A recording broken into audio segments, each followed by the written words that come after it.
The rain had been falling since morning, the kind of steady Pacific Northwest rain that did not announce itself with thunder or lightning, but simply arrived and stayed like an unwanted house guest who knew all your secrets. Claire Merritt sat in the back corner booth of Hazel's Diner on the edge of Portland, her third cup of coffee cooling beside a manila folder she had already read 4 times. The folder held a boy's life in 20 pages. Danny Holloway, 8 years old.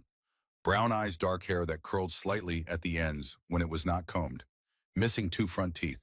His school photo showed him smiling anyway, a gap-toothed grin that said he had not yet learned to be ashamed of what he lacked. His attendance record for the past month told a different story. 12 absences, teachers noting he sometimes came to class in the same clothes 2 days running.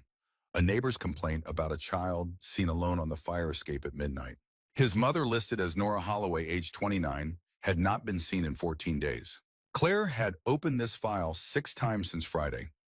Each time she told herself she was reviewing it for professional purposes, looking for details she might have missed, building a clearer picture of the family situation.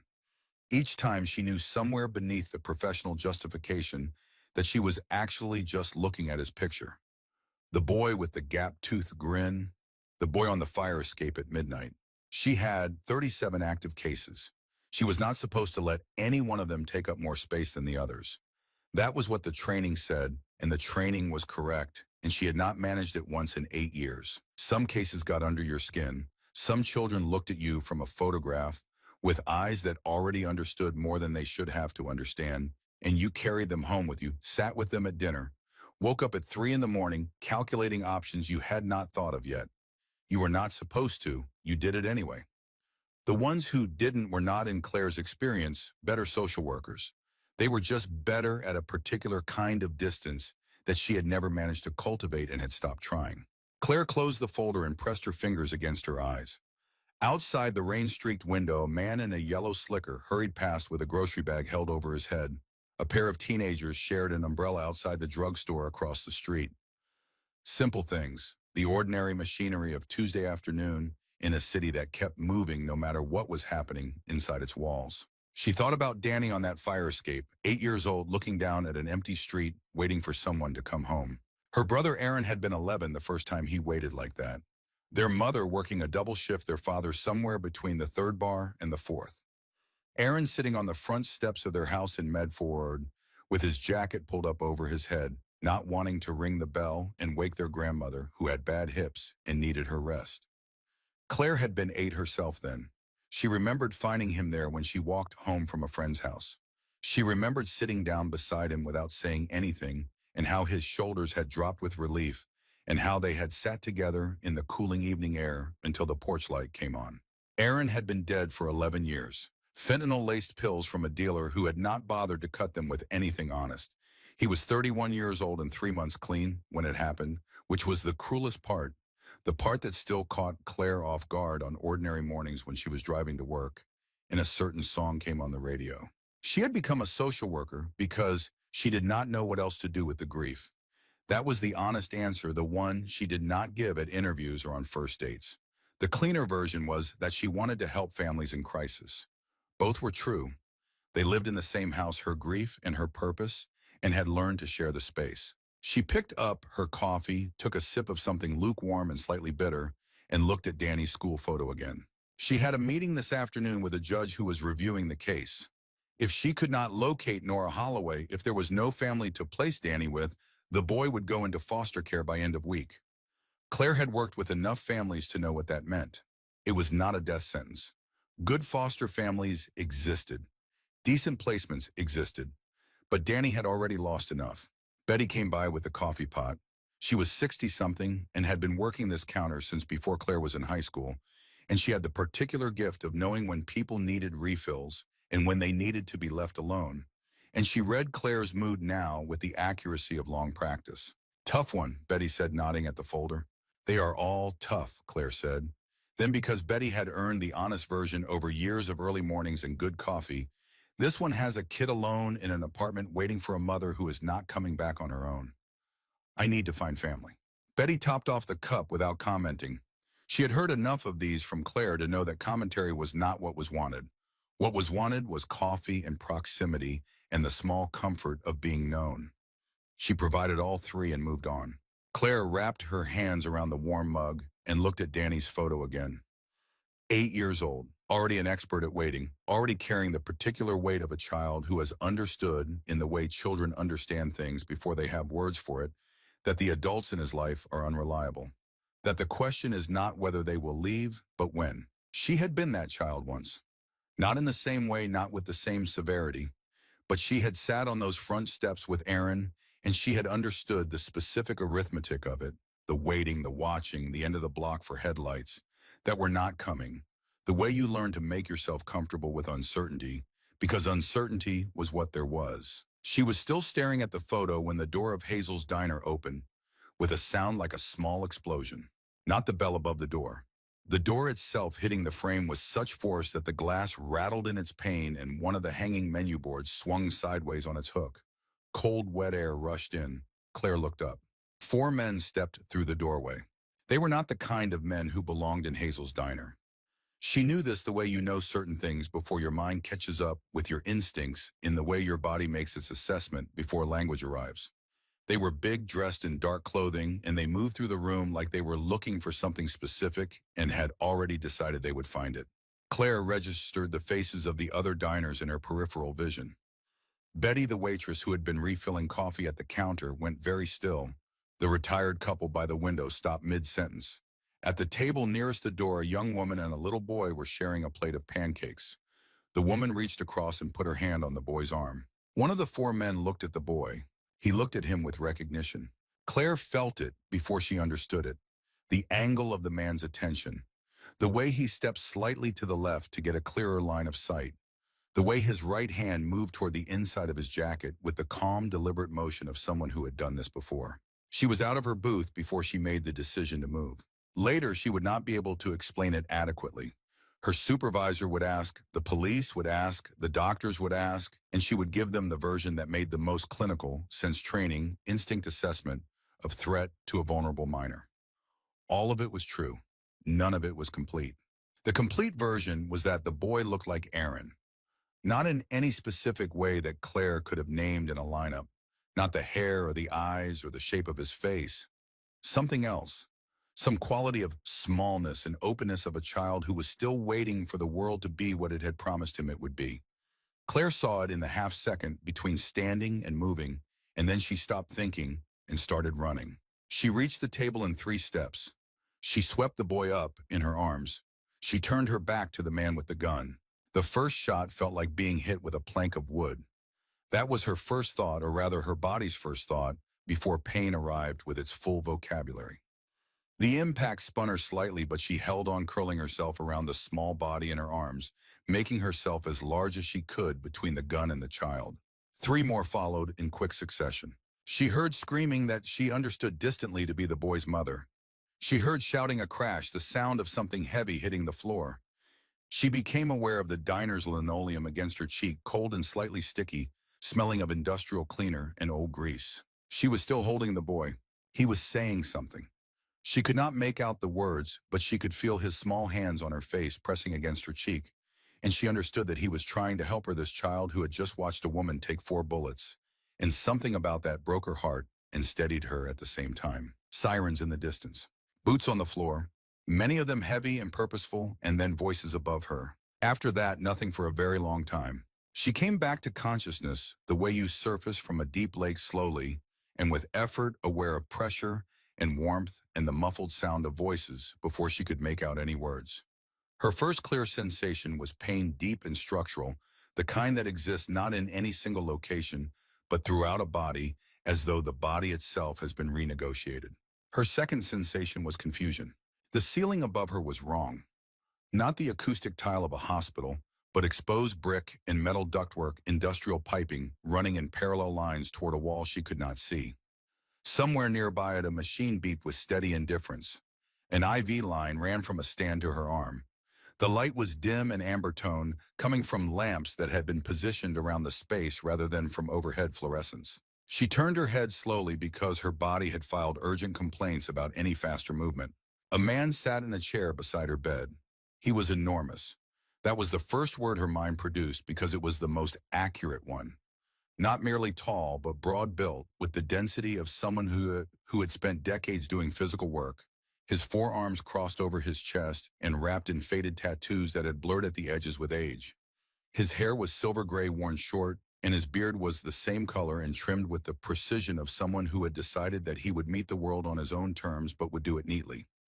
His face held deep lines around the eyes and mouth, the lines of a man who had weathered considerable weather. He was watching her with an expression she could not immediately classify. Not threatening, not warm exactly, something more careful than either. Around her in chairs and leaning against walls and standing near what appeared to be improvised doorways were men.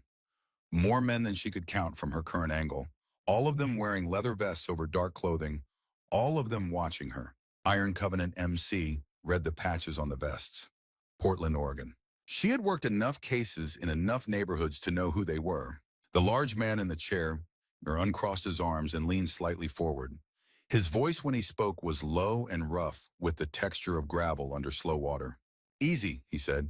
Doc says you need to stay still. Claire tested her own voice. It emerged as something closer to a whisper. Where am I? Somewhere safe. He reached to a small table beside him and held out a bottle of water with a straw. Hospital wasn't going to stay that way. I'm Ray Holloway. She took a small sip. The water was cool and helped. Claire Merritt. I know who you are. He set the bottle back. You took 4 rounds in the back protecting a kid you didn't know. There's not a lot of people who do that. She looked around the room again. The space was vast, a converted warehouse of some kind with high ceilings and brick walls, and the remnants of industrial infrastructure mixed with things someone had brought in to make it functional. Medical equipment beside her bed, folding tables against one wall covered with supplies, a generator running somewhere accounting for the lights and the machines. And the men, 20 of them at least distributed throughout the space with a kind of organized casualness present, but not crowding her, watching but not hovering. The boy, she said. Ray's expression shifted very slightly in a direction she could not precisely name. He's here, he said. He stepped aside and she saw the chair to her left that she had not been able to see before, and the small figure in it, and the small figure looked up at the same moment she looked over, and his face transformed with a brightness that was almost painful to witness. You're awake, Danny Holloway said. He said it with the solemnity of someone delivering important news. Then, as though his body could not contain the information any longer, he launched himself from the chair. Ray said you'd wake up. He said you would. I told him I knew it. He had stopped at the edge of her bed, apparently remembering at the last moment that she was hurt, his hands hovering with barely contained urgency. His brown eyes were enormous and his dark hair was uncombed, and he was wearing a shirt that was 2 sizes too big for him, probably borrowed from whoever had the smallest clothing available in this crowd. I'm awake, Claire confirmed. Her voice still came out thin, but she managed something like a smile. Are you okay? He nodded vigorously. I didn't get hurt. You got hurt instead. He said it with a child's directness, without the cushioning that adults learn to apply to difficult facts. Does it hurt a lot? Some, she admitted. I've had worse days. This was not true. She had not had worse days. But it seemed like the right thing to say. Ray had moved to stand near the foot of her bed. You've been out for 3 days, he said. We had to move you when some people started looking too hard at the hospital. 3 days.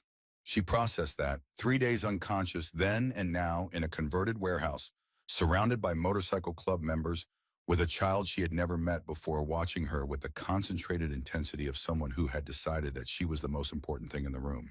What people, she said. Who's looking? Ray's jaw tightened in a way that suggested the answer was not simple. The men who shot you weren't random, he said. They were looking for the boy. They worked for a man named Victor Crane. The name did not register immediately. Claire searched her memory of the Danny Holloway file. No Victor Crane. Who is Victor Crane? That, Ray said, is going to require a longer conversation when you're stronger. I'm strong enough now. Something almost like respect moved across his face. He pulled a chair to the bedside and sat in it, elbows on his knees, his large hands clasped together. The men in the room gave no indication of leaving, but they arranged themselves with a subtle shift that suggested they understood this moment was significant. Victor Crane is Danny's father, Ray said. By blood, at least. He's not a father by any other definition I'd use. He paused. He's an abusive man, controlling. The kind of man who treats people as property and reacts very badly when his property tries to leave. Claire looked at Danny, who had climbed back into his chair and was listening to this conversation with the too still attention of a child who had learned that important things happened in rooms where adults talked quietly. Danny's mother, she said, Nora Holloway. Ray went very quiet. It was not a comfortable quiet. It was the quiet of a man standing at the edge of something deep. Nora Holloway, he said finally, is my daughter. The room seemed to rearrange itself around that sentence. Claire looked at him, looked at Danny, looked back at Ray. Your daughter, she said. Yes. His voice was flat and careful, the voice of someone who had learned to carry a very heavy thing by not looking at it directly. She ran from Crane about 3 years ago. She has been running since then, moving around, staying clean sometimes, and not staying clean, other times trying to get far enough ahead of him to breathe. He ran a hand along the back of his neck. Last contact I had with her was 4 months ago. She called from a number I did not recognize, would not tell me where she was. Said she was working on something. Said she was trying. Danny was watching his grandfather with an expression that was careful and a little frightened. He had known Ray for 3 days. A child adapts. Children have always adapted to whatever adult geography they find themselves in. But Claire could see the confusion in his face, the attempt to map this large, serious man onto something he recognized. Ray became aware of Danny's gaze, and his expression changed immediately and completely softening, in a way that seemed involuntary, like a fist unclenching. You hungry bud, he said to Danny. I think Holt made sandwiches. Danny looked at Claire, then at Ray.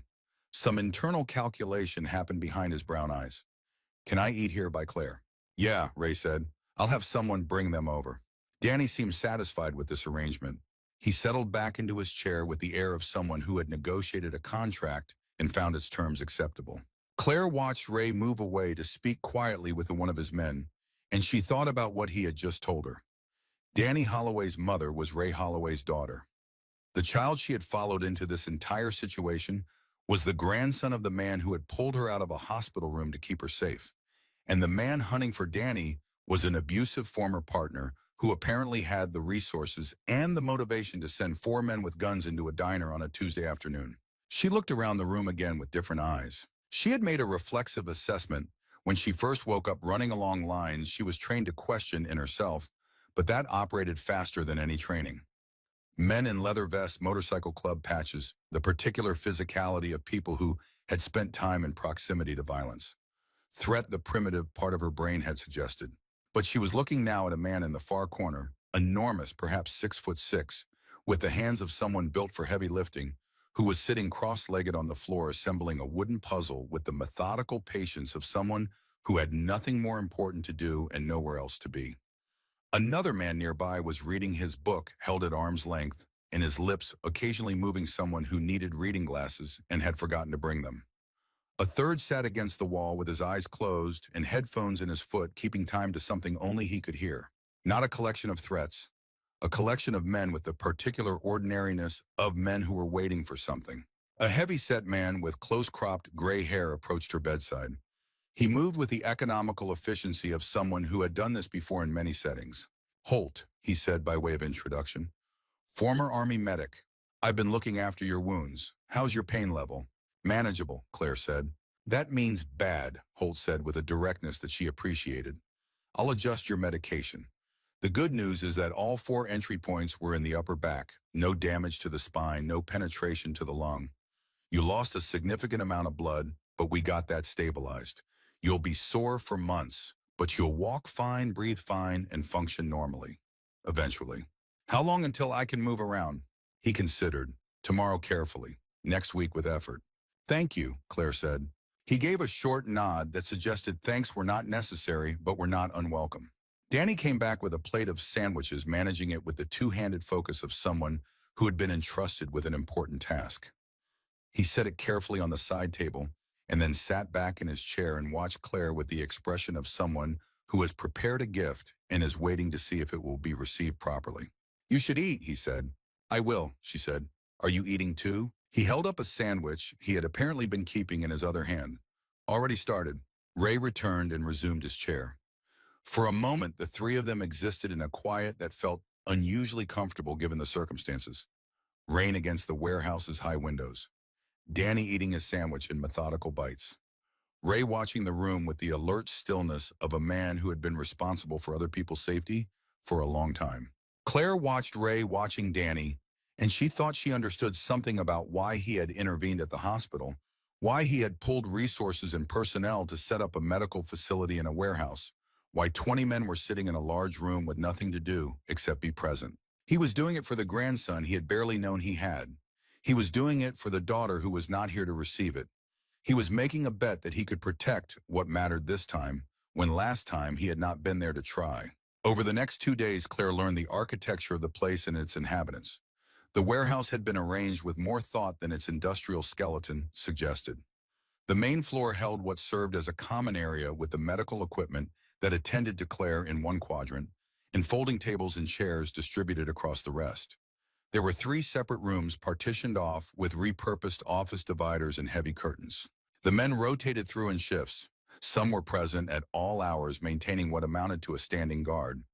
Others came and went, moving through the warehouse with the purposeful informality of people with tasks elsewhere. They were courteous to Claire in a way that seemed genuine rather than performed. They were uniformly, almost unanimously devoted to Danny, who had adapted to his strange new situation with the remarkable resilience of children, which is to say, with fear and grief, running alongside fascination and curiosity, the way rivers run side by side without fully merging. She learned their names and fragments of their histories. Holt the medic, who had done 2 tours overseas and come back with everything intact except his ability to sleep in a bed. Briggs, the enormous man she had first seen assembling a puzzle, who stood 6'7" in flat feet and had spent 20 years as a high school football coach before a program funding cut, had taken the school team and by extension his purpose. Slade, who had an engineering background and an almost compulsive need to understand how things worked, and who had already identified and fixed 2 problems with the generator and 1 with the water heater. Each of them found their way to Danny. Holt taught Danny how to make a proper bandage knot on a stuffed bear. Briggs invented a game involving rolled-up socks and a cardboard box that consumed an entire afternoon. Slade let Danny watch while he fixed the generator, explaining each step in a patient monotone that Danny listened to with total concentration. There was one other thing Briggs did 3 days into their stay that Claire did not think much of at the time. He sat with Danny near the back of the warehouse and taught him what he called ghost rules of the game, about finding the small spaces in a room, about making yourself quiet and still, about becoming part of a wall. Ghosts are invisible because they want to be, Briggs said. You can be invisible too if you need to be.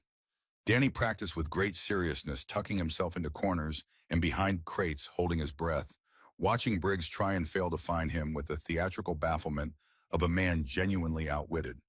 Claire watched and smiled and filed it away as one more example of these men finding their own ways to care for a child. She did not yet understand that Briggs had given Danny something that would matter more than any of them knew. In the evenings after Danny was asleep, Claire sometimes sat with the men in the main room while they talked. She had not expected this, had expected to remain on the outside of their circle, the civilian woman they were protecting out of a code she did not fully understand. But they made room for her without ceremony, the way people make room for someone who has demonstrated in the only way that fully counts, that they are willing to pay the price of belonging. Holt told her about his years as an army medic, about the particular education of treating people in the field where you had minutes and the wrong tools and you made do or you lost them. He spoke about it with the flat precision of someone who has processed the events thoroughly and arrived at a place where they can be discussed without the raw edges. She recognized that place. She had arrived at a similar one after Aaron. Slade told her about the financial crash, about working 80 hours a week for a firm that folded in 30 days, and took everything with it, about the 6 months that followed, which he described with mathematical brevity as the lowest point, and about finding the Iron Covenant through a chance encounter at a bar where he had gone with the specific intention of drinking himself into a better mood, and had instead met Ray, who had bought him a beer and listened for 2 hours and then offered him work. The work was not glamorous and not legal in all its particulars, Slade acknowledged, and he had said yes anyway because the alternative was continuing to be alone with the silence of a life that had stopped making sense. Briggs told her one evening when Danny had fallen asleep against his arm about the last game his team had played before the school cut the program. A Thursday in November, cold enough to see breath, and every kid on that field knowing it was the last time. He had coached them to play their best game regardless, and they had won, and afterwards some of them had cried and some had not, and he had driven home and sat in his truck in the driveway for a long time before he could make himself go inside. These were not confessions. They were not offered with the self-consciousness of men who were unused to being honest. They were simply the histories of people who had been through things shared in the ordinary way that people share such things when they trust the room they are in. Claire received them in the spirit they were offered, which was the only correct way to receive them, and felt with each one the category of these men shifting in her understanding, becoming more specific and more human, and less reducible to what they appeared to be from the outside. Claire watched all of this and felt something shifting in her chest that she could not fully name. She was still a social worker. She was still the person with a case file. She was still Danny's professional advocate, obligated to document his welfare and pursue reunification with family or failing that appropriate placement. She knew all of this. Her training was not something she set aside like a coat. But she was also someone who had taken 4 bullets for this child and woken up to find him sleeping in a chair beside her bed, and who found him already awake every morning when she opened her eyes, watching her with a vigilance that she understood was not about her, so much as about his fear of what might happen if he looked away. He had started saying mommy on the second day. The first time he said it, she had gently corrected him, clear and calm and professional, explaining that she was not his mother, that she was a social worker who was helping him. He had listened very carefully, and then about an hour later said it again. She had seen this before in children who had experienced acute trauma and lost the emotional adoption of a safe figure, the mind's attempt to reconstruct destroyed attachments. She knew the appropriate response. She also knew that when he said it, something happened in the center of her chest that no training had prepared her for. Ray observed this dynamic without commenting on it. He was not a man who spent words carelessly. He gave her information when she asked for it, gave his men their instructions in low exchanges that she gradually developed an ear for, and spent his evenings in the chair closest to the main entrance, with a cup of coffee and a stillness that she came to understand was not inactivity, but attention. On the third evening she was awake, she asked him directly, "What aren't you telling me?" He looked at her across the rim of his coffee cup for a moment. "Quite a bit," he said. "What specifically?" The men who came into the diner, were they just looking for Danny, or were they looking for something else? Ray set his cup down on the concrete floor beside his chair. "Victor Crane is not small time," he said. "He has got connections in 2 states. The kind of connections that include people who know where things are before they should know where things are." She understood the implication. "You think there is someone in your group?" "I think it is possible." His jaw tightened. "I know that the last 2 places we considered for this setup, the word got out faster than it should have. I know that Crane knew within 12 hours that you had survived the shooting and were in hospital. Information like that does not travel by accident." She looked around the room. Briggs at the far table. Slade with his generator diagrams spread out on the floor nearby.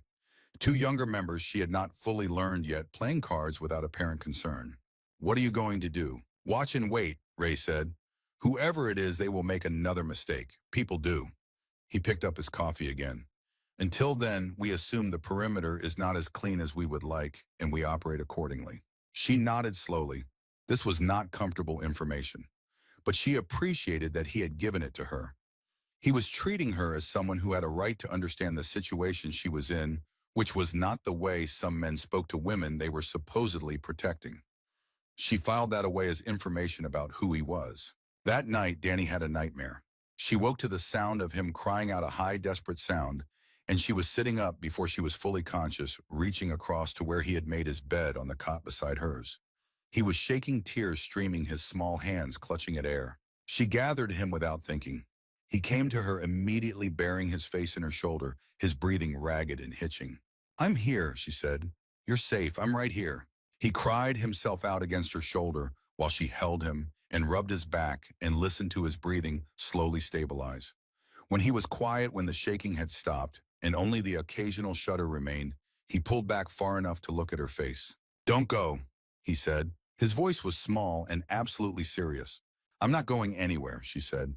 He studied her face for a long moment, checking the truth of it, looking for the gap between what people said and what they meant, the gap that he had learned to watch for at 8 years old because adults had left gaps in it before. Promise, he said. She looked at this boy who had watched someone take 4 bullets to protect him, who had spent 3 nights in a chair beside an unconscious woman because the alternative was being alone, who called her mommy, because his mind was doing what minds do when they are trying to survive. I promise, she said. She meant it in the way you mean things in the dark, which is the most fundamental way there is. She held him until he fell asleep. When she looked toward the main room, she saw Ray in his chair by the door, awake, watching over all of them, with the attention of a man who had decided that this time he would not look away. The note was found on the 4th morning. Slade discovered it pinned to the side mirror of his bike with a carpenter's nail. He brought it to Ray without opening it. Ray read it in his office with the curtain pulled, and then he came out to the main floor with the particular stillness of a man who has received bad news and has already decided what he intends to do about it. He called Claire over first. She read the note standing up. Her wounds still pulled with every movement, but the pain had found its place in the background, manageable in the way that chronic things become manageable when you stop negotiating with them. The note was typed, printed on plain white paper. We know where you are. We know who you have. Return the woman and the boy by Friday, or we demonstrate what happens to people who interfere in matters that do not concern them. This is a courtesy. We do not usually extend courtesies. There was no signature. There did not need to be. Friday, Claire said. That is 3 days. Yes. Ray took the note back and folded it. Victor Crane does not make idle threats. He has demonstrated that. What does return the woman mean in this context? Ray's silence answered that question before his words did. You're not going anywhere, he said. Neither is Danny. This note is an ultimatum from a man who is not accustomed to people saying no to him. He will be unpleasant when he hears the answer. Which is no, which is no. She handed the note back. What do we need to do? He looked at her with that measuring quality she had come to recognize in him. Then something resolved in his expression. Right now, he said, I need to talk to my men, and I need you to keep Danny occupied and calm. He reads rooms. He has been doing it his whole life. If he sees something is wrong, it will scare him. I'll handle it, she said. She found Danny with Briggs near the back of the warehouse, where Briggs had set up an elaborate obstacle course made from paint cans, rope, and pieces of cardboard. Briggs was walking the course himself, his 6'7" frame, navigating the cardboard hurdles with exaggerated seriousness, while Danny directed him from the sideline. You have to go between the cans, Danny said, not around them. Between them, Briggs regarded the spacing with theatrical horror. I'll never fit between them. You will if you turn sideways. Briggs turned sideways, inhaled deeply, and shuffled between the cans with a centimeter to spare on each side. Danny applauded. Briggs took a bow. He had a gift for this, Claire thought, for being large and somehow unthreatening, for making his size into something playful rather than imposing. She watched him teach Danny a cartwheel, getting down on the concrete floor himself to demonstrate his enormous body, performing the movement with earnest clumsiness. And she thought about the kinds of people who end up in places like this, wearing leather vests and keeping watch over a child, and what it said about the paths between who people intended to become and who they were. She spent the morning with Danny. They read from a picture book that someone had found at a second-hand shop, a story about a family of bears who got lost in a forest and found their way home by following the river. Danny listened carefully and then asked questions about rivers and navigation and whether bears actually used rivers as landmarks or whether that was just for the book. She answered what she could and admitted what she did not know, and he accepted this with equanimity. He liked that she told him when she did not know something. She suspected he had had a lot of experience with adults who invented answers. After lunch, she helped him draw. He was working on a picture that had been evolving for several days, adding elements each time he returned to it. It showed a house with a triangular roof and a square door and windows that had curtains. In front of the house, increasingly figures were accumulating. A small figure he identified as himself.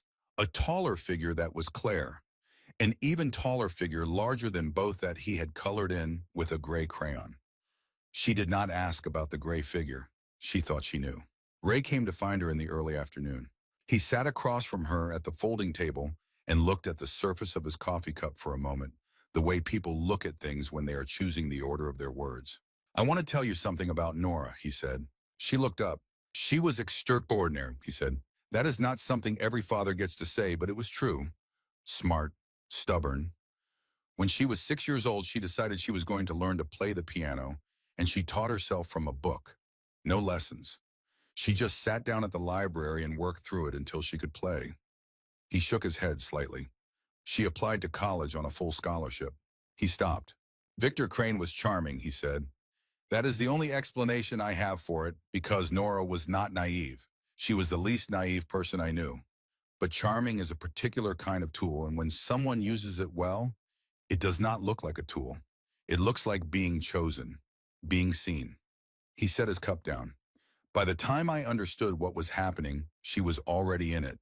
By the time I tried to help, she had decided that accepting help from me was the same as admitting I had been right to worry, and she was too angry to let me be right. He was quiet for a moment. I was not always easy to accept help from. I was not always a man who knew how to offer it without making it feel like judgment. You're telling me this now, Claire said. Why? Because I want you to understand who Nora is before you meet her, Ray said. Something in the way he said it. You know where she is? Claire said. He was quiet for a beat, then, I know where she is heading. She waited. My contact reached her yesterday, he said. Nora has been in a recovery program in Boise for 6 months. 6 months clean. She heard about the shooting at the diner from a news report. She heard there was a woman who got hurt protecting a child. He looked up from his coffee cup. She figured it out. She is coming. 6 months clean, Nora Holloway. The woman in Claire's case file, the missing mother who had left her 8-year-old son in an apartment with empty bottles and a fire escape, was 6 months into a recovery program and heading back. When, Claire said. Tomorrow night, maybe. She is traveling carefully. She knows Crane has people watching transportation. Claire looked at Danny, who was coloring in the roof of his drawn house with red crayon, his tongue slightly out with concentration. He does not remember her, she said. Not really. He was 5 the last time he saw her. I know. When she comes, he will see a stranger. I know, Ray said again. His voice held the particular weight of someone who has lived with this knowledge for a long time and has not found a way to make it lighter. She wanted to ask the question she was afraid to ask. She asked it anyway. If she is clean, if she can prove she is stable, what happens to Danny? Ray's eyes were steady on hers. That is not a decision I make. That will go through the courts and through whatever process you are part of in your professional life. But Nora is his mother, and she is trying, Claire. She is really trying. She sat with that. She knew what trying looked like. She knew what 6 months clean looked like, the fragility of it, the daily choice required, the scaffolding that had to be built around it to keep it standing. She knew because she had watched Aaron build that scaffolding, and she had been there when it came down. And she knew it was not the person's fault, and she knew it was not inevitable, and she knew it was one of the most difficult things a human being could attempt. She also knew that Danny had chosen her in the specific, absolute way that traumatized children choose their anchors. And she knew that whatever the right outcome for him was, whatever served his welfare most fully, it was not going to be simple, and it was not going to be painless, and it was going to require her to want what was right more than she wanted what she wanted. She looked at his drawing, the house with the curtained windows, the gray figure standing tallest among all of them. Okay, she said finally. Ray looked at her. Okay, she said again. I want to meet her. Nora Holloway arrived at 11:30 the following night. Claire was awake when it happened. She had been awake most of the night, lying in the dark, listening to Danny's steady breathing from the cot beside hers, running through case history in her mind, the way she ran through it when she was trying to prepare for a difficult meeting. What she would say, what she would not. What questions she needed to ask. She heard the vehicle outside, heard the low voices at the perimeter, heard Ray's step crossing the main floor, that particular deliberateness she had learned to distinguish from all the others. She heard the side door open. She heard a voice she did not know, low and female and careful, and then Ray's voice responding. She got up. She moved slowly, managing the pain, pulling on the sweatshirt someone had provided, and walking out across the main floor. A few men were awake and on watch. They tracked her movement without comment. Ray stood near the side door with a woman who was unmistakably his daughter. She had his jaw, his eyes, that particular watchful quality that saw things before it reacted to them. She was thin in the way that told a story, bones a little too present, the kind of thinness that came from a body that had been asked to subsist on less than it needed for an extended period. But she stood straight. She was carrying a single bag. Her eyes, when they moved to Claire, were clear. Nora, Ray said, "This is Claire Merritt." Nora looked at her for a long moment. There was something complex in her face, gratitude and guilt and assessment all moving through it simultaneously. You're the one who was shot, Nora said. Yes, Claire said. Protecting Danny. Yes. Nora's jaw tightened briefly. When she spoke again, her voice was controlled, but not without effort. Thank you. That is completely inadequate, but I do not have anything bigger. You do not owe me thanks, Claire said. I would have done it for any child. I know, Nora said. That makes it worse somehow. Easier and worse at the same time. She set her bag down. How is he? He is asleep right now, Claire said. He has been brave. He has been scared. He found ways to manage it. She paused. He is a remarkable kid. Something moved through Nora's face at that. Not quite a smile, something more internal. He is, she said. He always was. The three of them stood for a moment in the amber light of the warehouse, and Claire felt the strange triangulation of their positions. The woman who had left the woman who had arrived, the child sleeping through it all in the next room, and she understood that this situation did not have a clean resolution, that whatever happened next would require generosity from all of them, that none of them fully had yet. The next day was the day they found out about Wes. It happened quickly and badly the way these things do. Slade had been going through communication logs, a precaution Ray had ordered after the note, and he found patterns that should not have been there. A series of messages encrypted, but not well enough, going out through a secondary phone that someone had been carrying separately from their primary. The timing corresponded to two events: the initial information about Claire's location at the hospital and the note left on the motorcycle. The secondary phone was tracked to Wes Dunmore. Ray called him into the main room. Wes was 42 years old and had been with the Iron Covenant for 9 years. He was stocky with close-cropped hair, going gray at the temples, and hands that were always slightly restless, picking at his thumbnail, or tapping a surface, or folding and unfolding whatever happened to be nearby. Claire had noticed his hands. She had taken them for a nervous temperament, which they were, but now she understood the specific source of the nerves. He stood in the center of the room and looked at Ray and did not say anything for a long moment. Tell me, Ray said. It was not a request. Wes pressed his mouth together. Then he said, they have my kid. The room went very still. Jimmy, Ray said. They picked him up 6 weeks ago. Not physically. They know where he goes to school. They know his schedule. They sent me a picture of him walking to his car. Wes's voice was controlled, but only barely. They said if I did not feed them information, they would hurt him. And they would. I know these people. I know what they do. Ray stood very still. He was quiet for a long time. Wes, he said finally, and his voice was not what Claire had expected. It was not rage. It was something older and sadder. You should have come to me. I know, Wes said. The word came out wrecked. We protect our own. That is the rule. Your boy is our boy. You know that. I know. Wes was pressing his thumb hard into the palm of his other hand, a contained version of something larger. But they said if I told anyone, if anyone knew, they would move on him immediately. I could not risk it. So instead, you risked all of us. Ray's voice did not rise. It did not need to. You risked Claire. You risked Danny. You gave Crane information he used to threaten my grandson and a woman who nearly died saving him. Wes looked at Claire for the first time since the conversation started.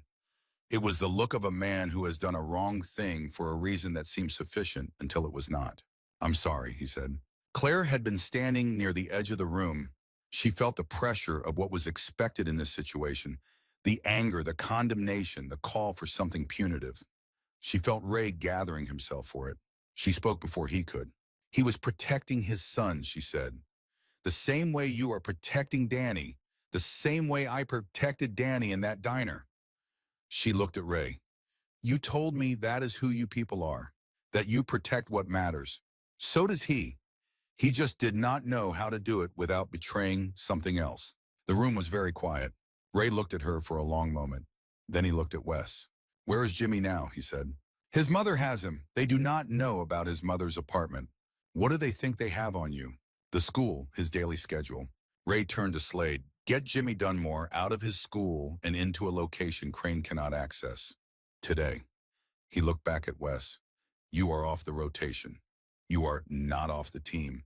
You will stay here and you will tell me everything you told them, every communication, every detail. And then we will deal with Victor Crane. It was not forgiveness. It was something more practical and in some ways more demanding than forgiveness. It was accountability held inside the structure of continued belonging. Claire watched Wes nod, watched the specific quality of his relief, not the relief of someone who has escaped consequences, but the relief of someone who has been seen clearly and not discarded. That night, Nora met Danny. It was not arranged or ceremonial. It happened the way real things tend to happen in the margins of an ordinary moment. Danny had come out of the room they shared looking for a glass of water, still half asleep, his hair sticking up on one side. Claire was at the folding table nearby. Nora was sitting at the far end of the table, her hands around a cup of tea, and she looked up when Danny came in. He stopped. He looked at her with the careful attention he gave new things. She looked at him with an expression so complicated that Claire could not begin to summarize it. Recognition and longing and fear and guilt and love moving through her face all at once, like weather. "Hi," Danny said. "Hi," Nora said. Her voice was steady. "I'm Danny," he said. "I know," Nora said. "I'm Nora." He considered this. "Do you know Claire?" "We have met," Nora said. "We were just talking." He seemed to accept this. He got his water from the jug on the counter, took a long drink, and then looked at Nora again with the direct evaluation of a child who has not yet learned to disguise his assessments. "You have sad eyes," he said. Nora's composure held, but just barely. "Sometimes I do. I'm working on it." He nodded, apparently satisfied. He said goodnight to both of them and went back to bed. After he was gone, Nora sat very still for a long moment.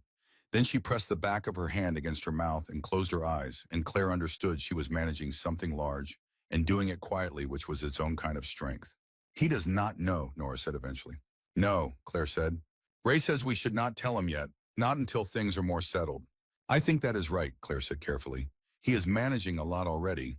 He needs stable ground before he can take in something that big." Nora nodded. She looked at the doorway through which Danny had disappeared.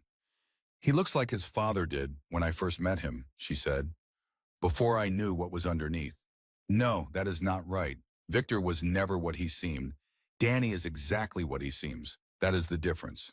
"He is a good kid," Claire said. "I know." Nora's voice was quiet. "I know he is. I know that from before I left, and I know it from what you have told me, and I know it from 5 minutes of watching him get a glass of water." She looked at Claire directly.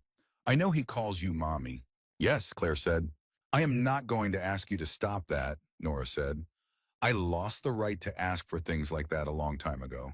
I am just going to try to earn back whatever I can." She looked down at her tea. "I do not know what that looks like yet. I am figuring it out as I go." "That is all any of us are doing," Claire said. They sat together in the quiet of the warehouse, the hum of the generator in the distance, the low voices of men on watch outside, the rain starting again against the high windows. The days that followed Nora's arrival had a particular quality that Claire struggled to name accurately. Tense was the obvious word, but it was not quite right because tension implies a single point of pressure, a thing pulled too tight, and what she felt was more distributed than that. It was the sensation of multiple fragile things existing in the same space, each one requiring a different kind of care, and the awareness that any wrong movement could damage any of them. Ray was moving through his own version of this. She could see it in the way he watched Nora when his daughter was not looking back, in the careful distance he maintained from her, not coldness, but the specific restraint of a man who has reached for something before and had it pull away, and who has learned to hold himself still and let the approach happen on the other side's terms. It cost him. She could see that too. She found him one evening in the back office, the curtain pulled, sitting at the makeshift desk with a photograph in his hands. She had not meant to intrude, but the curtain moved and she saw him before she could withdraw. He did not try to conceal the photograph.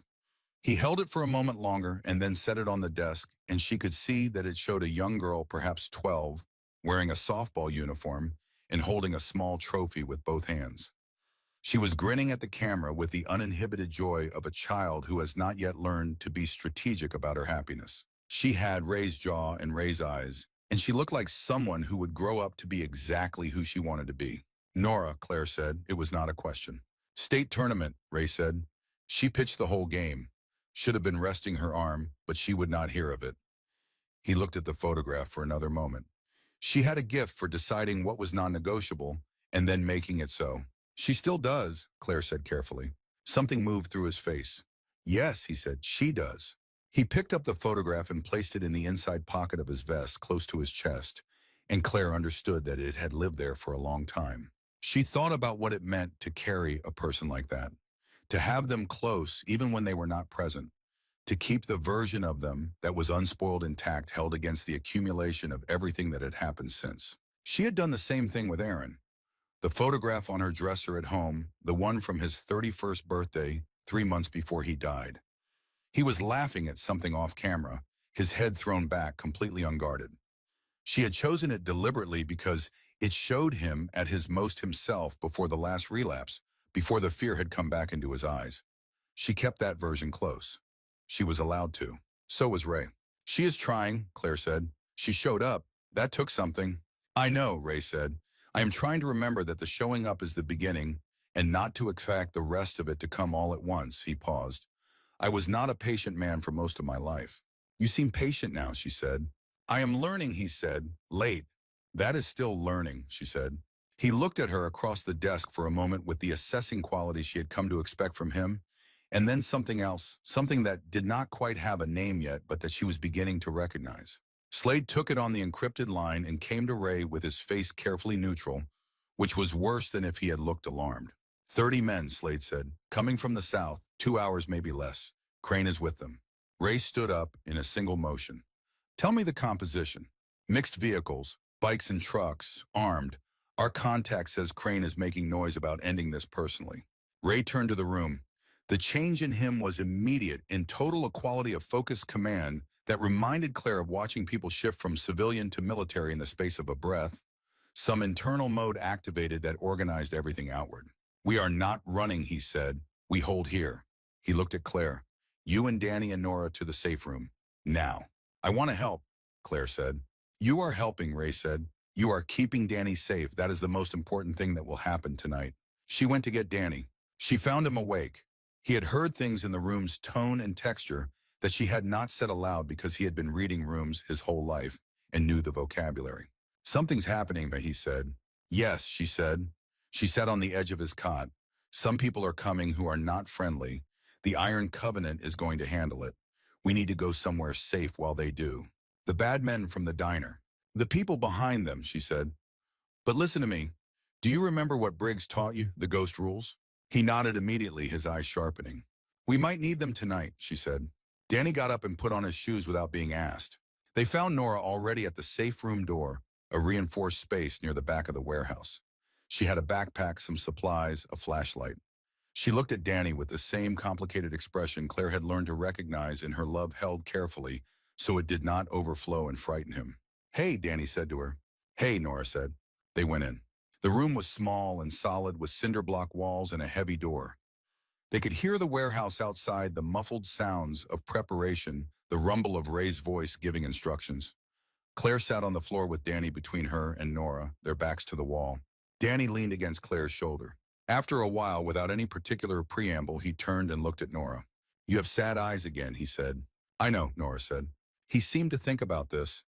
Then he reached across and patted her hand once with the particular solemnity of a child offering comfort to an adult. Nora pressed her lips together very hard and looked at the ceiling. Outside, the sound of engines began, distant at first, then closer. Then the first shot. The sound of the attack was different from the diner. The diner had been sudden and concentrated. This was sustained, coming from multiple directions, a surround of noise that made the warehouse walls feel less solid than they were. Danny pressed into Claire's side. She kept her arm around him, her hand on the back of his head, her own heartbeat deliberate and controlled. The shots intensified. Something large impacted the building, shaking dust from the ceiling. Danny made a small sound. Claire felt his body go rigid. Ghost rules, she said quietly in his ear. You are doing them right now. You are so still. You are invisible. He concentrated visibly on this. His breath slowed. She was aware of Nora on her other side, sitting straight against the wall with her hands pressed flat against her thighs, a posture that was managing something physical. The body's response to fear converted into deliberate stillness. Claire had seen that kind of control before in people who had survived a great deal. You learn to give the fear somewhere specific to go so it did not take you with it. They heard Ray's voice once briefly through the door, giving an order, then other voices, then running feet, then a different sound, an impact near the room itself, something structural, and then the door handle being tried. The door held. Danny's hand found Claire's wrist in the dark and gripped it. He did not say anything. The grip was enough, that small, fierce pressure, a child who had learned to communicate what mattered with his hands, because words in frightening rooms could give you away. She covered his hand with hers. Whoever was outside tried twice more and then moved on. The firing continued for what felt much longer than it probably was. She had no way to track time. She tried to listen to the sounds outside the door for information, for the quality of the fighting, for any indication of how it was going. She could distinguish some things. The sustained exchange near what she thought was the main entrance. A period of relative quiet and then a burst closer to them. Ray's voice again distant, still commanding, which told her he was upright and functional, which was the most important data point. She thought about the men she had come to know over these strange weeks. Holt with his methodical hands and his insomniac's gift for presence. Briggs carrying furniture with the same careful attention he gave to building block towers with a child. Slade explaining generator mechanics with the earnest precision of someone who finds comfort in understanding how things work. She thought about Wes sitting in the center of the room with 20 years of brotherhood weighing against one picture of his son walking to his car. She thought about all the paths that had led these men here, all the versions of themselves they had been before this one. She wanted all of them to be all right. The silence that followed the last shots was the difficult kind, the kind that could mean anything. They waited in it together, the three of them, in the dark of a concrete room, and for a moment Claire felt the strangeness of it fully, the absolute improbability of this specific convergence of lives, and then she felt something else underneath. The strangeness, something that was not improbable at all, something that felt in fact like the most natural thing, which was the three of them together in the dark, waiting to find out what came next, which was simply what families do. And then there was a knock at the door, and Slade's voice saying the word Ray had told her would mean safety. She opened the door. The warehouse was damaged, windows broken, debris across the floor, the smell of gunpowder and something burning that had been put out. Men moving through the space, some of them injured and being attended to. She was scanning for Ray.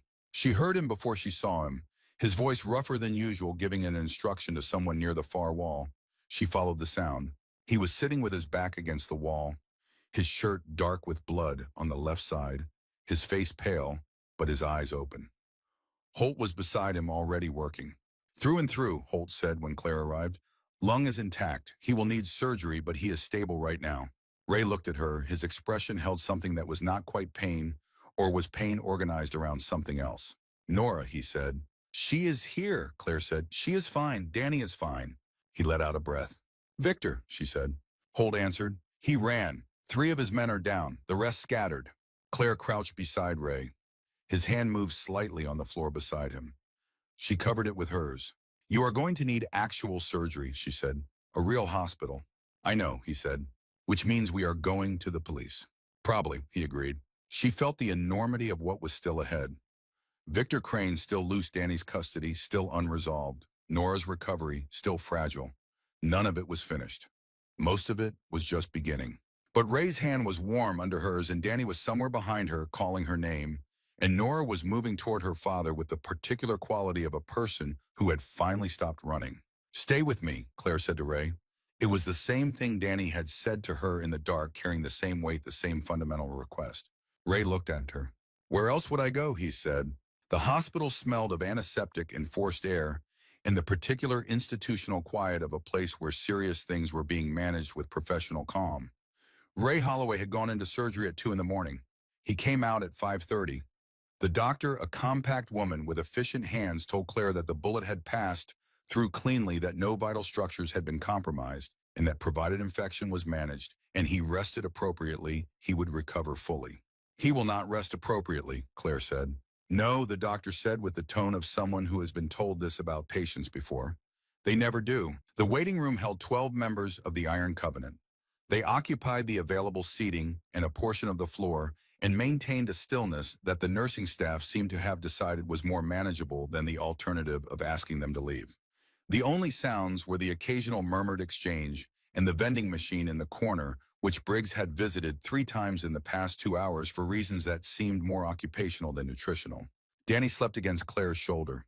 She had been awake for 22 hours, but she was not conscious of being tired. There was too much else filling the space where tiredness would have lived. Nora sat 2 chairs down, her hands folded in her lap watching the surgery doors. She had not spoken much since the warehouse. She had helped get Ray stabilized. She had ridden in the truck that carried him to the hospital. She had sat in this room and not left it. These were not large actions, but they were not nothing. At 6 in the morning, when the light through the waiting room windows had shifted from dark to gray, Nora said quietly and without preamble, "I used to call him every Sunday. When I was in college, he would pick up on the first ring every time like he had been waiting for it, even if he had not." Claire looked at her. "After my mother's accident, that stopped," Nora said. "He changed. I changed. We both became harder in different directions and stopped speaking the same language." She looked at her hands. "I do not think he ever stopped waiting for me to call. I just stopped calling." "You can start again," Claire said. Nora's mouth turned slightly at the corner. Not quite a smile, an acknowledgement of possibility. "I am starting again with a lot of things," she said. When Ray was moved to a recovery room, they were allowed in 2 at a time. Claire went first with Danny because Ray had asked for them by name. He was pale against the white of the hospital bedding with tubes and monitoring equipment arranging themselves around him with the bureaucratic authority of medical necessity. His eyes were open and clearer than they had been in the warehouse. Danny approached the bed with the careful reverence of someone entering a church. He stood at the bedside and looked at Ray for a long moment, his expression very serious. "You got shot," he said. "Yes," Ray said. "Does it hurt?" "Some." Danny nodded, processing this with the same methodical care he brought to everything. "Claire got shot 4 times, he said. "She said it hurt some too." "She told me the same thing," Ray said. The corner of his mouth lifted slightly. "It is possible we are both underreporting." Danny seemed to find this credible. He sat down carefully on the edge of the chair beside the bed. He picked up Ray's hand, the one without the IV line, and held it with both of his. Ray looked at their joined hands. Something moved through his face that he did not attempt to conceal. "I'm going to be okay," he said. He said it as much to himself as to Danny. "I promise." Danny looked up at him. His brown eyes held the assessment that he gave everything the test for the gap between what people said and what they meant.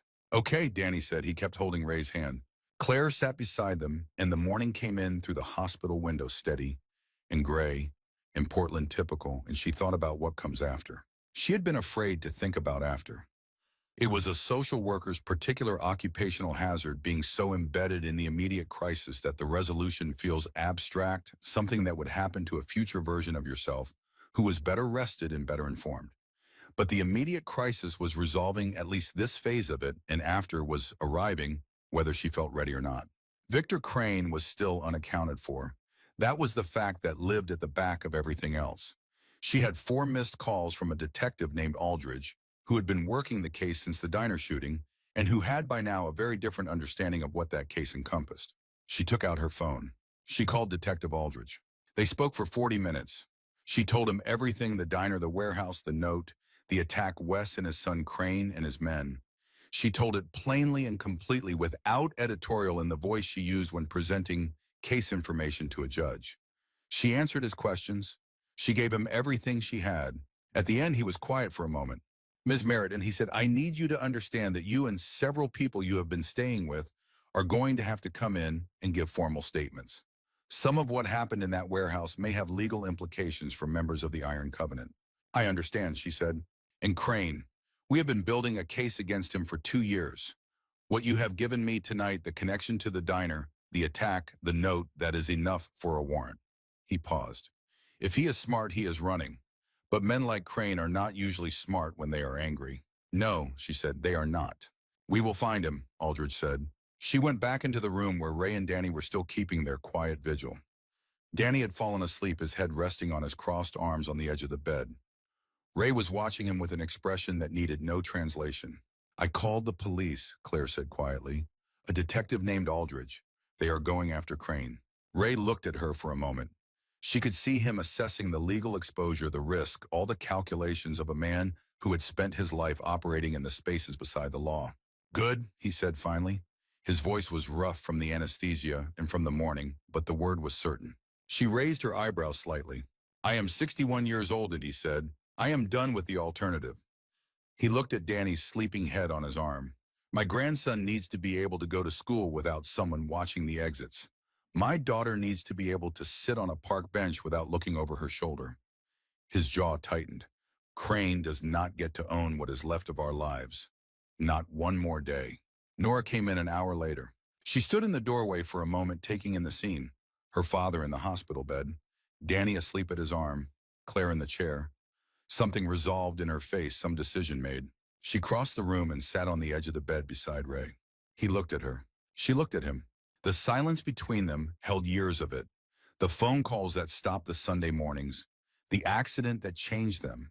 The choices they had each made afterward that had taken them in directions they could not then see the consequences of. All of it present in the room, not resolved, but present and acknowledged. "I am sorry, Dad," she said. Her voice was steady. She had practiced steadiness.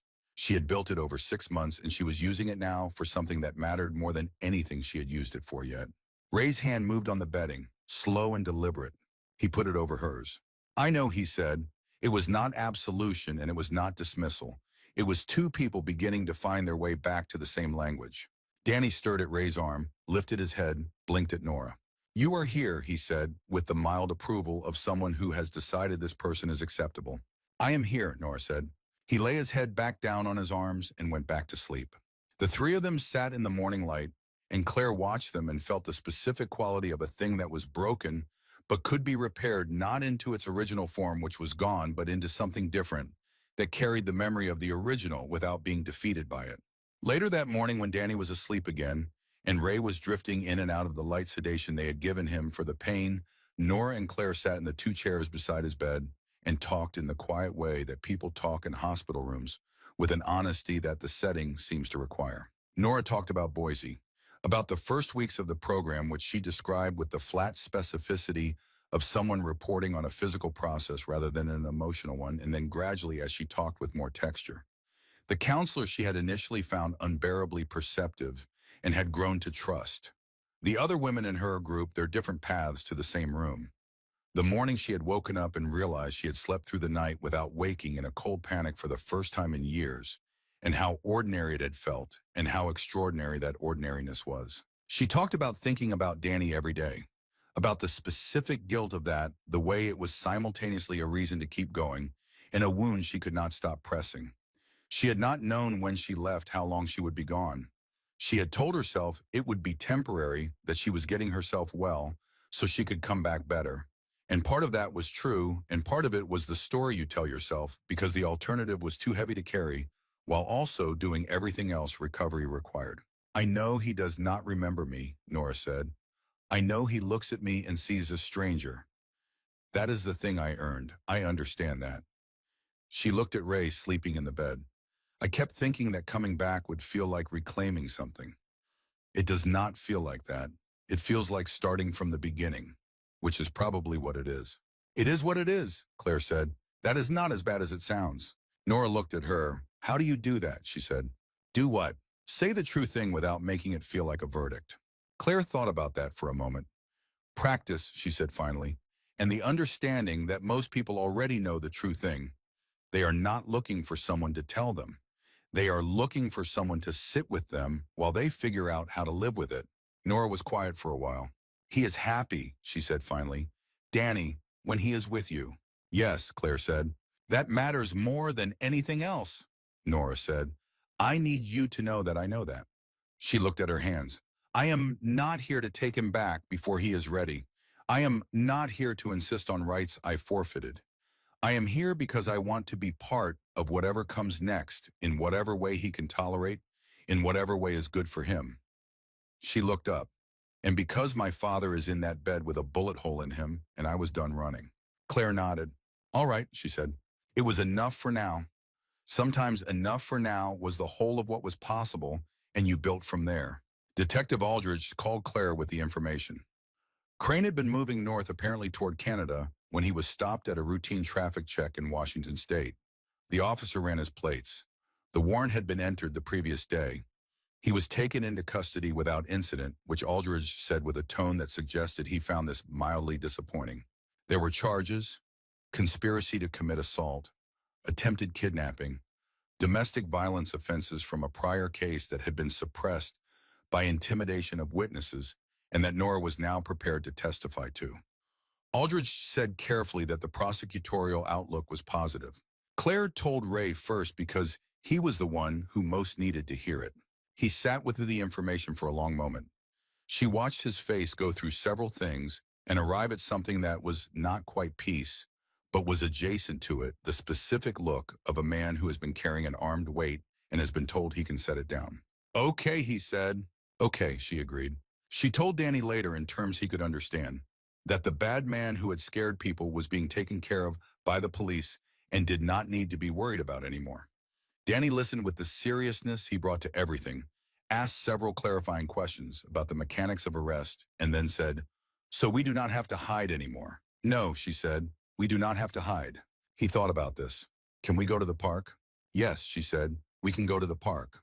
He nodded, apparently satisfied that justice had produced the correct and proportional outcome, and went back to his drawing. The weeks that followed were full of the complicated practical work of after. There were statements to give and lawyers to speak with, and the Iron Covenant's legal situation required careful navigation, but Slade proved to have a remarkable aptitude for the intersection of legal necessity and strategic reality, and the attorneys he had retained turned out to be exactly the right ones. The charges arising from the warehouse incident were eventually resolved through a combination of self-defense documentation and the cooperation that the club had provided in securing Crane's prosecution.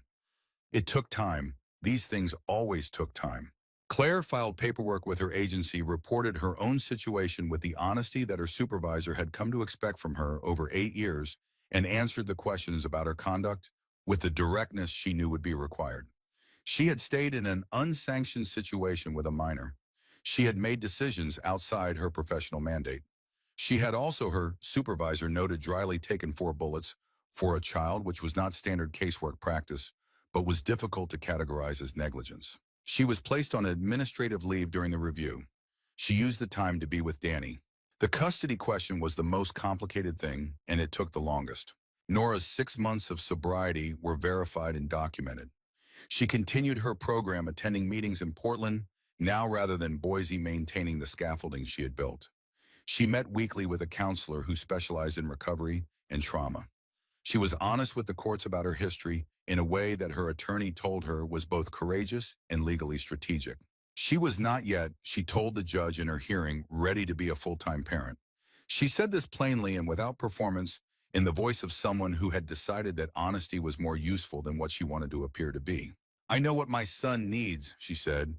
"He needs stability. He needs consistent presence. He needs to be able to trust that the people in his life are going to stay. I am building toward being that person for him. I am not there yet." She paused. "But I want to be part of his life. I want to be his mother in whatever way he can accept, and I am willing to let that be whatever it needs to be for however long it needs to be." The judge asked Claire several questions. She answered them honestly. She told the judge about the past weeks, about the diner and the warehouse, about Danny calling her mommy, and what she understood about why he did it. She told the judge about Nora sitting in the hospital room with her hand on her father's, about Danny patting Nora's hand in the dark. She told the judge about a family that was forming from the outside in rather than from the inside out, and why she thought that did not make it less real. She applied to become Danny's legal guardian. The judge granted a temporary order allowing Claire to serve as Danny's primary caregiver, with formal guardianship proceedings to follow. Nora was granted supervised visitation rights to be built toward more, as her recovery demonstrated continued stability. When Claire told Danny, he listened with the particular attention he always brought to information about his situation, and then he said, "So you are my mommy for real now." "I am your guardian," she said carefully. "That means I am the person who takes care of you and makes decisions for you and loves you. Like a mom." She looked at him. "And Nora is your birth mother. She loves you too. She is working on being the kind of person who can be more present in your life." He considered this. His eyes moved to the window and back the way they did when he was working something through. She had learned to wait through these pauses, not to fill them with reassurance or redirection, because what he needed in them was not filling. He needed the space to arrive at his own version of whatever he was working out. "So I have 2 moms," he said finally. "Kind of," she said. He seemed to find this not entirely objectionable. A boy who had had no one working out the mathematics of abundance. "Do I have a grandpa?" She thought of Ray in the hospital bed with Danny's head on his arm. The photograph of a girl in a softball uniform kept close to the chest. "Yes," she said, "you have a grandpa." He nodded, tallying the inventory and finding it acceptable. A child taking stock of what he had, which turned out to be more than he had dared to expect. Okay, he said. Can we get a dog? Let us get into the apartment first, she said. He thought about this. Can we get a dog after the apartment? That, she said, is a conversation we can have. He seemed to understand that this was as close to yes as the situation currently permitted, and he accepted it with the pragmatism of someone who has learned that progress is incremental and that incremental progress is still progress. The apartment was found 3 weeks later, a second-floor unit in a neighborhood in southeast Portland with a small yard and good light and a school 4 blocks away that had a strong arts program, which mattered because Danny had been drawing everything he saw with the compulsive documentation of someone who was recording a world he was afraid to stop paying attention to. The Iron Covenant helped with the move, which was perhaps not the most conventional approach to relocation, but was logistically efficient. Briggs carried the furniture. Slade assessed the electrical outlets. Holt brought a first aid kit as a housewarming gift, which Claire found both practical and thematically fitting. Ray came in a truck, still moving carefully because his body was still demanding appropriate respect for what it had been through. He stood in the middle of the living room when the furniture was in and looked around at the space with an expression that Claire had learned to interpret as satisfaction, organized around something he would not name directly. Good bones, he said. That is what the realtor said, Claire agreed. He looked at her. I mean the situation, he said, not the apartment. She understood. She had been thinking for several weeks about what to do with what she felt. She was a person who had trained herself to be careful with feelings, not because she did not have them, but because she had seen how feelings without architecture became rubble. She had learned to build frameworks around what she felt to examine its sources and its implications before she acted on it. What she felt about Ray Holloway was not easily examined. It was not that she was clear-eyed enough to know uncomplicated by circumstance. They had met in extraordinary conditions, the kind that telescoped intimacy that made people reveal themselves faster than they normally would because normal was not available. She knew this. She held it honestly. She also knew that she had seen who he was in those conditions, which was arguably more revealing than who a person was when everything was fine. She had seen him choose measured accountability over punishment when Wes broke his trust. She had seen him hold Danny's hand in a hospital bed with an expression that had nothing calculated in it. She had seen him look at his daughter and recognize what he owed her and begin to try to pay it. She had seen him tell his men when they were preparing to face 30 armed opponents that they were not fighting for territory anymore. They were fighting for family. She had also seen him in the smaller moments, which were the ones she returned to most often. The way he handed Danny a crayon with the seriousness of someone completing an important transfer. The way he listened when she talked, not waiting for his turn to speak, but actually attending to what she said, revising his understanding of her in real time. The way he had sat with her in the warehouse on the third night and told her about Nora's piano lessons, the library, the state tournament, all the evidence he had been carrying for years that his daughter had been exactly who he believed her to be and how much that had cost him when things went wrong. She had been alone for a long time. Not loneliness exactly, she had friends and colleagues and the constant populated world of the work, but the kind of aloneness that exists even in full rooms, the sense of being in the world without a specific anchor to another person who knows your whole story. She had told herself she preferred it. She had mostly believed that. She did not believe it anymore. I want to say something, she said. He looked at her. I know this started in an unusual way, she said. I know there are about 15 reasons why it is complicated. I know that reasonable people might argue that the circumstances do not give us a reliable picture of who we are to each other when the crisis is not active. She paused. I have been telling myself all of those things. Ray was very still, his particular stillness, the attentive kind. I have also been telling myself that I have not felt less alone since Aaron died than I have in the last 6 weeks, she said. In a warehouse surrounded by men in leather vests, which is not how I would have predicted that happening. No, Ray said. And I think I have been waiting for the right moment to say that, and I have decided there is not a right moment. There are just moments, and this is one of them. She looked at him directly. So I am saying it. He was quiet for a long moment. Outside, they could hear Briggs explaining to Danny why the kitchen table needed to be positioned with its back to the wall, a highly specific recommendation that Briggs delivered with the authority of someone who had considered the matter deeply and arrived at a firm conclusion. I have a motorcycle club, Ray said. I know, Claire said. I am 61 years old. I have made more mistakes than most people have options. I know that too. I have a daughter who is in recovery and a grandson who just moved in with the woman I am talking to. Yes, she said, that is accurate. He looked at her. Something moved through his face, the careful assessing look, turned on things he was deciding, and then it resolved into something more open than she had seen in him before, something that had stopped organizing itself against possibility. The look of a man who had been offered something he had stopped expecting and was choosing carefully and with full awareness of what it meant to reach for it. I am not good at this, he said. I know, she said. Neither am I. We can be bad at it together and see what happens. He exhaled a long, slow breath. Not exasperation, something closer to relief. Yeah, he said, okay.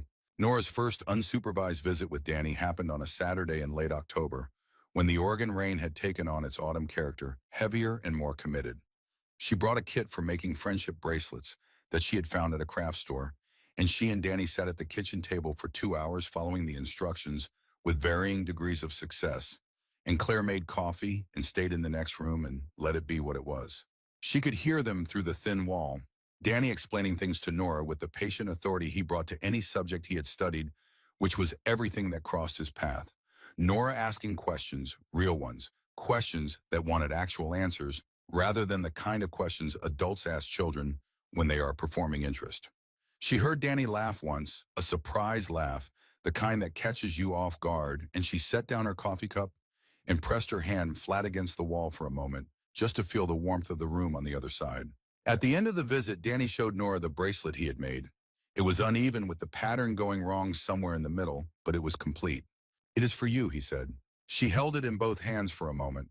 Then she put it on her wrist on the left one and looked at it. I will keep it forever, she said. Danny seemed to find this proportionate to the effort of the gift. He nodded seriously. He went back to his room to get the book he wanted Nora to read with him, and while he was gone, Nora stood in the hallway with her wrist held against her chest and her eyes closed, and Claire did not interrupt that moment. Some things needed to be felt all the way through before they could be moved past. The community center opened in March. It had been a project in progress since October, when Slade had identified the empty building 2 blocks from the Iron Covenant's clubhouse and presented Ray with a detailed proposal that Ray had read twice and then approved with the kind of decisiveness he applied to things he had already decided.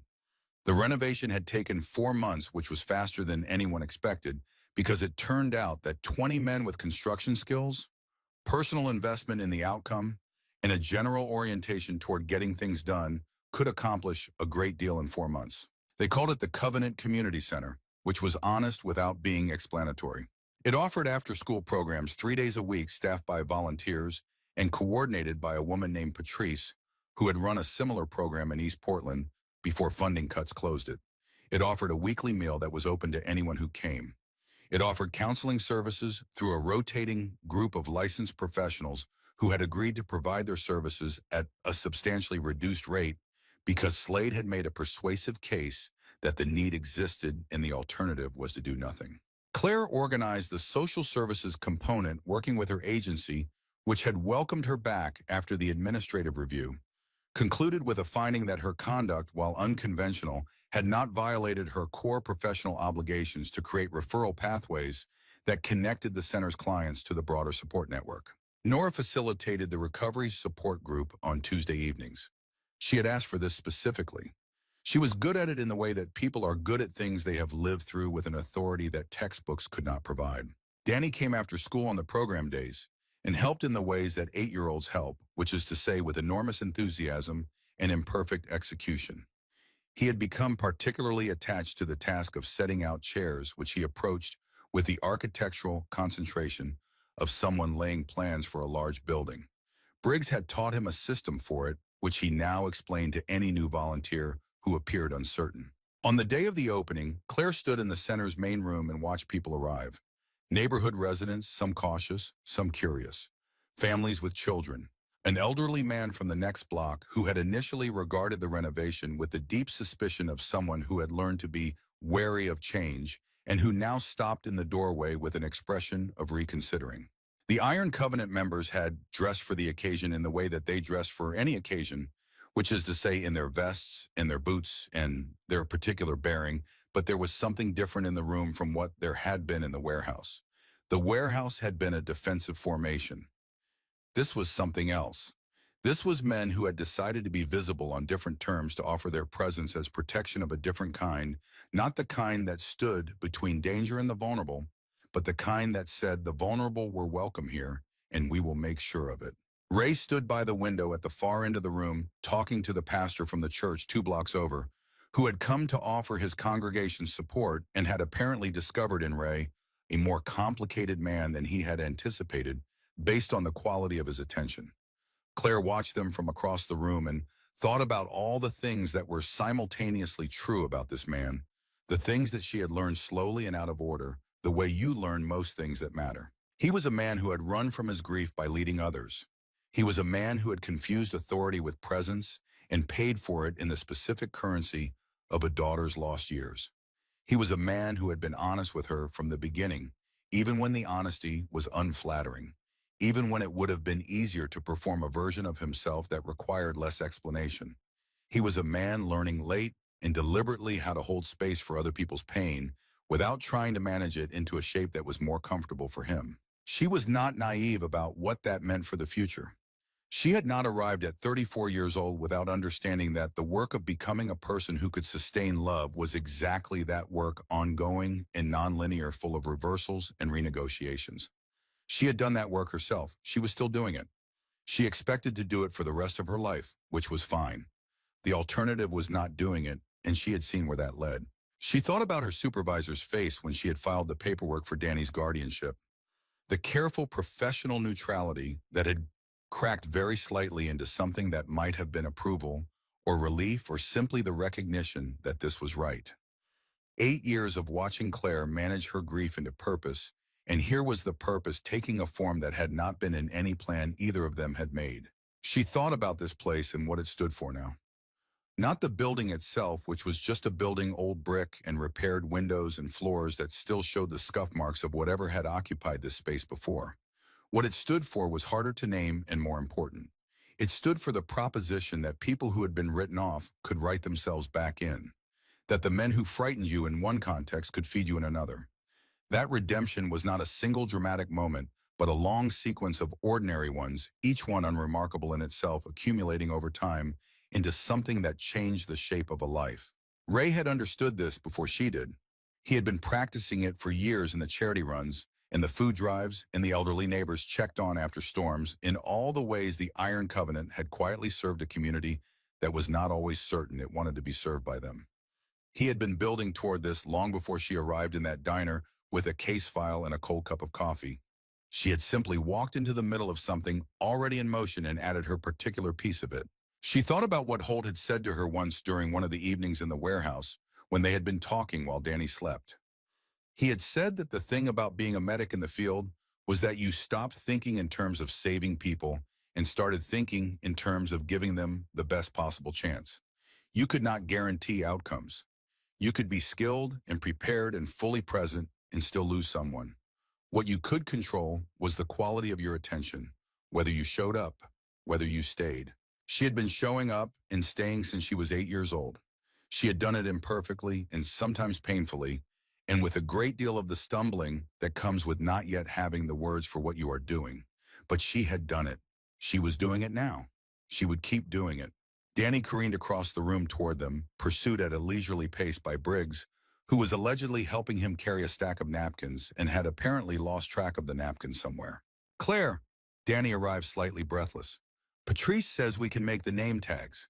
Can I do the name tags?" "Yes," she said. "Ask Holt where the markers are." He reversed direction immediately, Briggs adjusting his trajectory to follow. Claire watched him go.